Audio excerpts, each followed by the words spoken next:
Hola amigos, ¿cómo están? En el anterior video vimos los derechos no se negocian. Hoy vamos a ver los derechos no se negocian, parte 2. Vimos cómo la Revolución Francesa cambió la forma política de Francia. Ahora veremos el Congreso de Viena, las revoluciones liberales y veremos a este señor que se llama Napoleón Bonaparte, que llegó después de la Revolución Francesa. Pero primero vamos a hablar del Congreso de Viena. El Congreso de Viena es un encuentro internacional que se celebra en la capital austríaca. El objetivo de este congreso era restablecer las fronteras de Europa tras la derrota de Napoleón Bonaparte. Este congreso se llevó a cabo el 2 de mayo de 1814, el 9 de junio de 1815. El poder lo tenían las potencias rectoras, que eran Austria, Gran Bretaña, Prusia y Rusia. Estos fueron los temas que dominaron el Congreso de Viena: Polonia, Sajonia, Nápoles, el papel de Talleyrand y Francia en el marco del Congreso. Desde un principio, Rusia quería anexionarse a Polonia y ceder a Sajonia a Prusia. Y fue el 9 de junio de 1815 cuando Gran Bretaña, Prusia, Austria y Rusia plasmaron los cambios territoriales en un acta final, 6 días antes de que Napoleón fuera derrotado.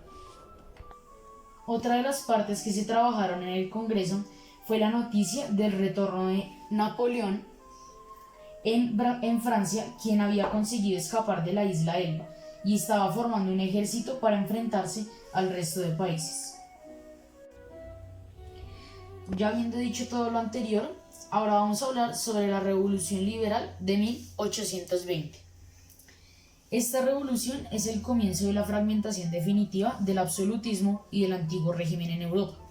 Estos fueron movimientos nacionalistas que tenían la consecuencia de un Estado liberal.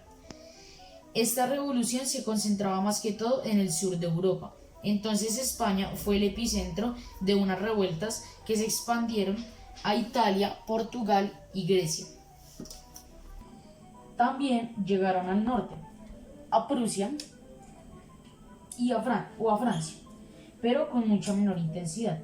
En esta revolución, Rafael del Riego fue uno de los mejores impulsadores a que se diera esta revolución. Siempre luchó contra la restauración absolutista.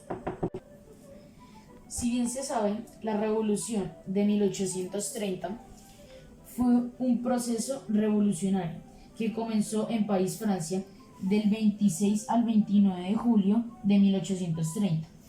Fue nombrada como la Revolución de Julio o las Tres Gloriosas. Las jornadas revolucionarias en París llevaron al trono a Luis Felipe I de Francia y abrieron el periodo conocido como Monarquía de Julio. Esto se extendió especialmente en Bélgica, que obtuvo la independencia frente a Holanda, Alemania e Italia, donde se identifica con los movimientos de tipo nacionalista.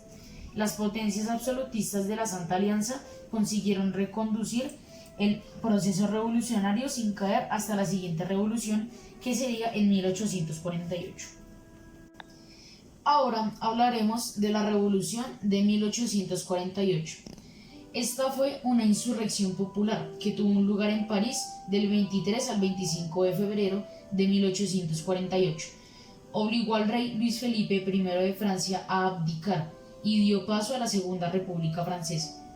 Esta revolución se originó en París, Reino de Francia, el 22 de febrero al 2 de diciembre de 1848.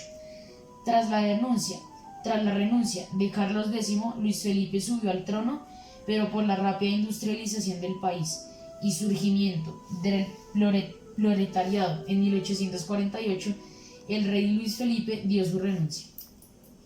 Esta revolución se caracterizó por la crisis económica, industrial y financiera, el sentimiento de desilusión y el creciente descontento por el bloqueo de las reformas democráticas. Sabiendo todo esto, el objetivo de todas estas revoluciones era la división de poderes, para evitar la concentración del poder en un solo organismo político. Pero ahora hablaré de Napoleón Bonaparte.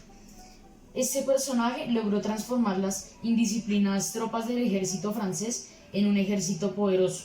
Realizó las brillantes campañas militares, impresionando a todos con su capacidad de trabajo. La estrategia de Napoleón consistía en atacar por sorpresa y sobre puntos débiles a su enemigo, realizando movimientos rápidos provocando el retiro forzado del ejército enemigo y la toma de los recursos del país dominado. Pocos hombres han ejercido sobre su época una influencia tan grande y duradera como Napoleón Bonaparte. Bueno chicos, esto fue todo por hoy, espero les guste el video.